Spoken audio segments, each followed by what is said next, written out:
জয়গুরু।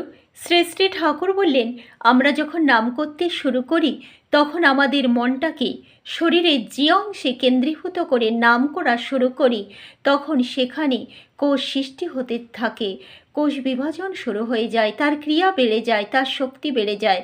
আমরা যদি নাম করার সময় মনটাকে নিম্নাভিমুখী করে রেখে দিই তাহলে নিম্নাঙ্গের শক্তি বেড়ে যায়। আর আমরা মনটাকে যদি ঊর্ধ্ব দিকে তুলে নাম করতে শুরু করি তাহলে আমাদের মস্তিষ্ক শক্তি, ব্রেনের শক্তি বেড়ে যায়। তাই আমরা কে কোন শক্তিকে বাড়াতে চাই সেইভাবে মনটাকে কেন্দ্রীভূত করতে হবে।